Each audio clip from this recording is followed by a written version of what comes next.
Hello, everyone.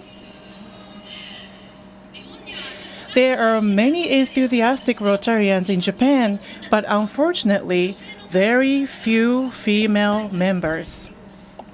The percentage of female members in the world is over 25%, but it is stagnant only at 7% in Japan. Under such circumstances, the situation in my own club, Rotary Club of Tokyo Hiroo, is a little different.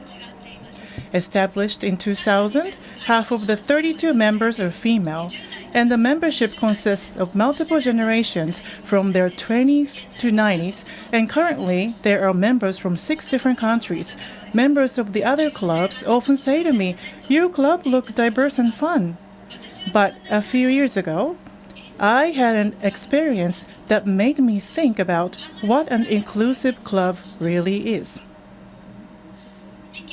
Miki was a bright and energetic woman in her 30s who was admired by everyone in the club. She had taken on various positions in the club and seemed to be enjoying herself as a member of the club.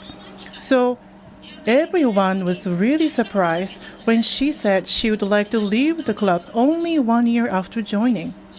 As a sponsor, I met with her and listened to her story. I found she spent too much time on Rotary. She's on the club's fellowship committee, on the editorial board of the 20th anniversary booklet, and participates in community service projects. She said, "I have just started my own business and I am busy with my own work, so it's difficult for me to continue at this pace, so I decided to leave."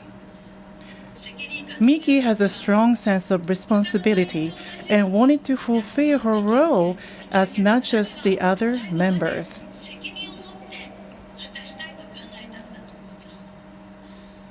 So I suggested she should try to balance Rotary work so that it doesn't become a burden and she can just do things she enjoys. After thinking about it for a while, Miki said that since she knows a lot of people, she could be a program committee member to find guest speakers for the meetings. She decided to come to meetings as often as she could, and she held off leaving Rotary.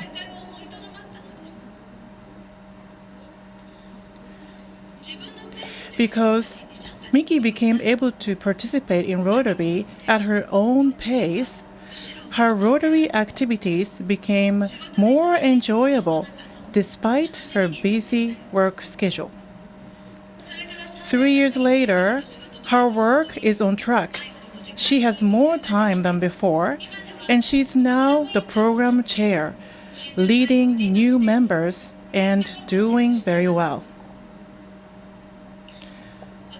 I realized that since our club consists of many active members, it could be sometimes stressful and overwhelming for members who cannot keep up with that pace.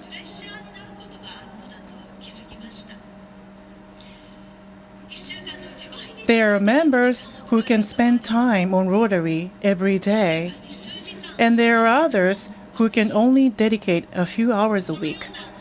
Will our club be a club that is suitable and satisfying for its diverse members?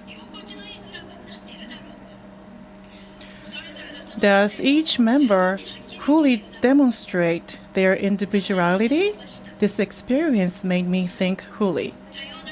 I think it would be difficult to realize a club that satisfies everyone by treating a diverse range of members in a uniform manner.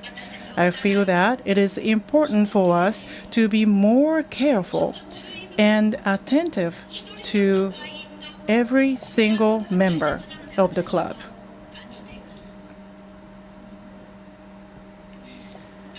It is often said that Rotary clubs are like orchestras, and I love this analogy. We should each have our own instruments. each with a different instrument creates a fascinating symphony. If everyone had the same instruments, it wouldn't be an orchestra. Miki found an instrument that suited her. I also believe that both new members and long-time members could have an instrument that they can own.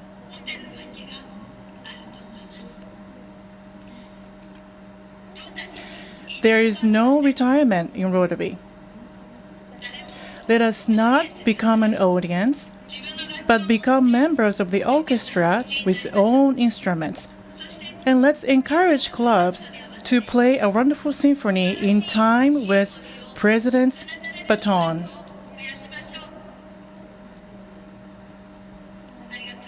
Thank you very much.